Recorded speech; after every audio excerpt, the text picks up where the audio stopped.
my emotions towards them, which made me Well, it made me neurotic. you were being derogatory towards your own feelings. Yes. You were supplanting your feelings with what you thought their feelings were. Right. And so you didn't honor your feelings at all. Yes, You didn't honor your personhood, your individuality, your own I didn't respect beliefs. I didn't respect myself. No. I didn't respect myself, and if you're a preteen, a teen listening to this advice, you're going to be ahead of the curve. You're going to be ahead of the curve because this is information that you learn later in life, where you can say, hey, I'm happy with myself, and if you're not happy with yourself, it's okay. I'll just move along. Or I'll accept where you're at, but I don't have to become you. And it's a very difficult, it's a talent to do that. It takes talent. Yeah. Does that make sense, Cindy? I mean, I feel like it's, I like this topic, and I think that we've gone deep with it. How do you feel about it? Yeah, I think it's interesting because I think, you can sit in a room full of people and nobody's talking, but you can still hear what they're saying by volumes, just with their actions and the Right. patterns that that they follow, and the energy they emanate. It's fascinating. Or having conversations with people and what you lead with. Yes. Following that conversation, people say a lot without even talking about themselves. Right. It's what they're talking about. There's so much to be learned by spending time alone and by spending time with other people and observing and listening. There's so much to be learned, and it can help you to get healthier and to get better at knowing your own self. Yes. Because what is it a Middle Eastern saying? Know thyself first. Yeah, be in tune with yourself. Know yourself. Know your limits. Know your boundaries. Know what you will accept, what you won't accept. Your values. What are your values? Ask yourself questions. Why am I so mad? Yes. Why am I not affected? Yes. Why am I acting like this is not a big deal? Why? And be honest with yourself. Am I threatened? Am I insecure? Do I just feel like I don't matter? What is it? Right. And where should I be? Yes. What would be the appropriate? What would be healthy? Right. What's the healthy response? Yes. What's the healthy response? And that, again, goes back to recognizing what feelings you're having and understanding the feelings that you're having. We did a podcast on feelings. See, we're on time, Cindy. This is amazing. Oh, sure. How we've done these podcasts and we're on time. But yeah, understanding your feelings and feeling comfortable with your feelings. And I think that's one of the hardest parts about being self-destructive, is that you're not comfortable with your feelings, not understanding your feelings. And I've said this many times where in the past I was given the task to talk about stress, anxiety, feelings, anger management, and I did a disservice because I didn't really understand feelings. I would like a lot of us that are cynical. When you come out of trauma, when you've had people abuse and neglect you, impose their thoughts and criticism on you, you become very cynical. And it may work at times, and it may be a good coping skill at times, but it makes you very distant from what your feelings really are, because there may be something you like, but that cynicism keeps you from that. Yes, from it being present in the moment and exactly looking at it for what it is. Yes. Instead, you're going to criticize and wonder, well, what am I thinking like this? What am I doing this? And I've been there, so I understand that. So being comfortable with your feelings at the moment, understanding them and not taking them anywhere else but where they're at. So an example, I'm happy. So let's suppose I'm happy. I'm having a happy moment. I need to learn how to stay at the happy moment, not think, yeah, I'm happy now, but tomorrow.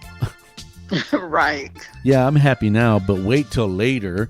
No, be happy in the moment. Understand what happy is, what it feels like, what my body's feeling at the time, what's going on around me at the time, the smells, if the sun's hitting your skin or if the people around you are just smiling.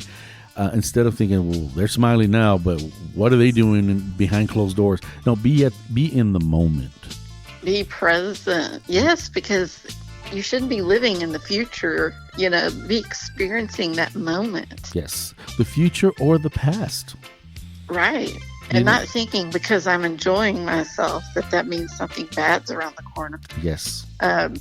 You've been brainwashed the wrong way if you're thinking that way, Yes, you start having superstitions. We all have to change. Yes. The voice, the way we think, that, critic, that self-destructive voice that's within us. Right. And you may be correct. You may have had moments where you were happy and then later something tragic happened. This is what happens when there's abuse, neglect, or there's criticism in the home, or you were happy in a moment and then the moment was taken from you, or there was a time limit on happiness, or you weren't allowed to cry, you weren't allowed to express yourself. So you carry that into your as you're growing up, and into your relationships, into schools, into your neighborhoods, your communities.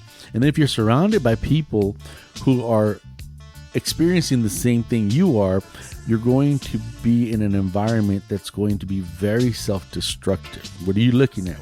Don't look at me that way. You're hurting my feelings. You're going to read into things too much. You're going to be over vigilante with your emotions and feelings. And that's what causes that outer self-destruction, where you're hurting other people. You're having to manipulate people to get what you want. And it gets very complicated after that. Yeah, I think sometimes the best thing you can do is to go outside. Yes. They say if you're depressed and you're exercising, you can't be depressed. You can't be depressed and exercising at the same time. Right. When you go outside, it just changes the channel. Yes. Go outside, take a walk, go down the street. If you live in an apartment, just walk around the apartment. Right. Do whatever it is. Go outside, take a breath, and then, recenter yourself best you can. Yes. And you got to practice it. It can't be something you do one time, two times. It's got to be something you do all of the time. You've got to learn how to decompress. You got to learn how to come down from your highs. You got to know how to come up from your lows. You got to learn how to meet yourself in the middle and be in the middle, be in that gray area, which is really hard for me because I'm a person who's black and white. I go from one extreme to another. Yes. So I have to learn to be in the gray area so I can accept who you are with everything about you. Everything that I find uncomfortable, it doesn't matter. That's your personality. And the more I accept you for who you are, the more I can accept people for who they are, the more I can be happy for you. And if you're happy, I'm not going to squash it. I'm not going to be that bully that says, "Oh, look at you.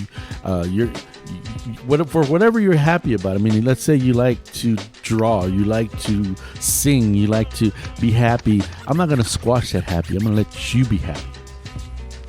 And put my feelings aside. Yeah, we're all learning and growing, and we're all at different places. Yes. You can be the same age as somebody else and have different, gifts and talents, different maturities. Yes. And you know what?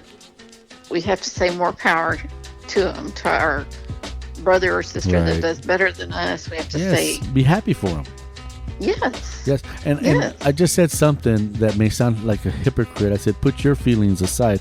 Well, this is when you start doing the work of identifying your feelings, of feeling comfortable with your feelings, and then you're handling your feelings where you're working them.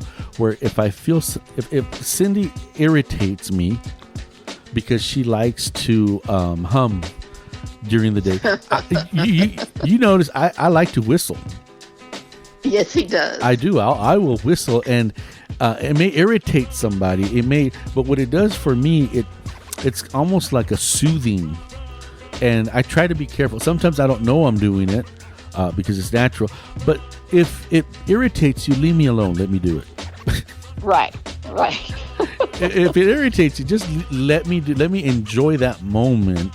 And I bet, some people tell me, hey, could you quit whistling? Yes, I can, because I know it bothers you. And so there's got to be a balance there. So, so Cindy, if you're humming in the morning and it irritates me, well, I need to deal with me, because that is something. See, am I going to overreact or underreact? Is that overreacting for something so small, something that really is insignificant? And overreactors will overreact and attack that. And I've known people that have done that, and then they underreact when their rights are really violated, and they sit back and say, it's okay. And that's what I meant by overreacting, underreacting, and that confuses people. Right. And imagine growing up in a home like that where your parents, if you're the overreactor, underreactor, go get some help, because you're confusing your kids. It's almost like being an addiction. It's almost like having an addiction. It's trying to get on the same page of understanding. I think of our friend Isaac, who he had ADD, and the only way he could listen to you or anybody, even his wife, was to be simultaneously texting and surfing the web on his phone. So it looks like he's not paying attention. It looks like he's not paying attention. So I'm sure that his wife overreacted many a time. Definitely. Because she thought, he's not paying attention to me. Right. When reality, that's what made his brain slow down so he could listen.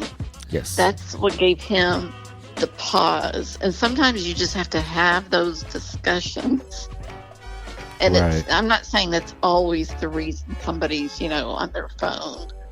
But listening and trying to ask questions, get to the understanding so that you can. Leo, why do you whistle every time? Actually, I like it when I like it when you whistle, because it's very nostalgic to me, because my grandfather whistled. Your grandfather, yes. But I've taken tests where I've sat next to people who whispered the questions out loud to themselves, and that just would be so distracting to me. You want to turn around and punch them, which is an overreaction. That's an overreaction, yes.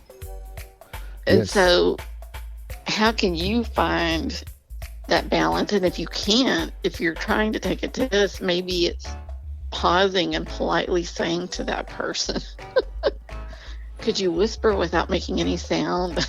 Right. Till this test is over. Yes. But right there, what you're talking about, that's where you start practicing it. It's those little moments. If you're in a violent environment, if you're in an environment where it's so volatile, everybody's volatile, you go to the store, and if you look at somebody wrong, you'll get shot, or you'll get jumped on, so it's a little more different than that. Yes.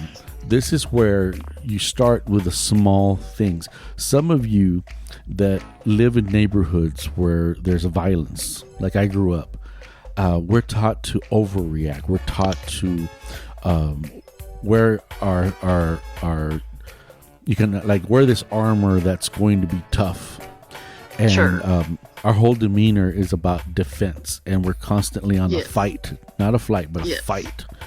And that's a little more different. That's a little bit more. That's to a point where, one, it's a survival skill because you're surrounded by it. Yeah. So we're talking about before that, and we're talking about, avoiding that. Now, if you're already in that situation where it's volatile, how do you handle that? how you handle it is you're going to have to be the person in that neighborhood, in that environment, that learns self-defense. And I don't mean karate, Right. which